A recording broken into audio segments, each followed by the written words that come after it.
बिस्मिल्लाहिर्रहमानिर्रहीम। अस्सलाम वालेकुम दोस्तों। किसी मुल्क पर एक बादशाह हुकूमत करता था। वो अपनी राया में हर दिल अजीज था।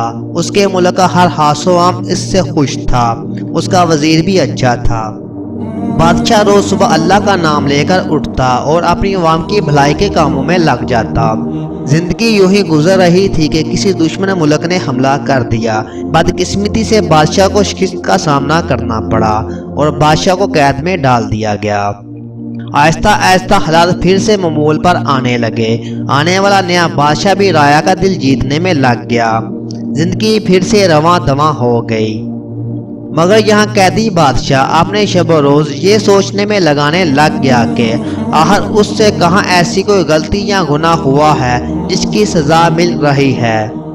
बादशाह कैदखाने में भी अल्लाह का शुक्र अदा कर रहा था। उसका खाना भी वक्त पर पहुंच जाता था। लेकिन जब दोपहर के खाने का वक्त होता तो उसको शाही चावलों की खुशबू आने लगती। वो सोचता शायद आज उसके लिए शाही खाना आने वाला है, मगर खाना आता तो वही कैदियों वाला। वो समझ नहीं पाता था कि आखिर ये खुशबू कहाँ से आती है। बादशाह को कैद में अब 8 माह होने को थे।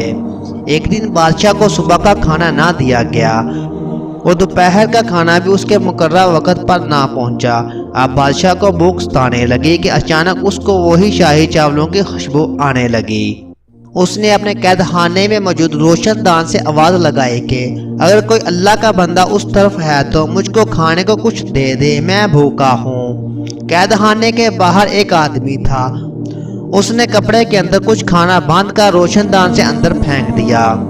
जब बादशाह ने कपड़ा खोला तो उसको ताज्जुब हुआ कि ये तो वही शाही चावल हैं जिसकी खुशबू रोज उसको आती थी।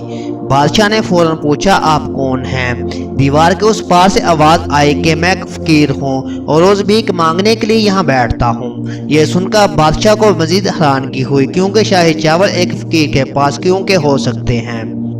बादशाह ने अपना सवाल फकीर के सामने रखा। फकीर ने बादशाह को बताया कि वो इस वक्त जिस दीवार के साथ बैठा हुआ है, इस दीवार से एक नाली निकल रही है जो कि महल के शाही बावर्ची खाने से है। वो रोज सुबह जब यहाँ आता है तो वो इस नाली के आगे कपड़ा बांध देता है, जिसकी वजह से बहकर आने वाला खाना और चावल इस कपड़े में रह जाते हैं और पानी आगे निकल जाता है। फिर वो इस खाने को घर ले जाता है। इसमें से चावल अलग करके उनको धोता है और चावलों को सुखाकर जमा कर लेता है। और इसी तरह उसने काफी चावल जमा कर रखे हैं, मगर अब वो ये खाना और जमा नहीं कर पा रहा, क्योंकि ये खाना तो उसने पहले हुक्मरान की हुकूमत में जमा किया था। उस फकीर ने नहायत अफसोस के साथ बताया कि शायद आपका बादशाह अपने मुलाजमीन को खाना फेंकने नहीं देता होगा। ये सुनते ही बादशाह समझ गया कि आखिर उसको किस गुनाह की सजा मिली है। फकीर जब अपनी बात कह चुका तो उसने बादशाह से पूछा कि वो कौन है और कैदखाने में क्यों कर है।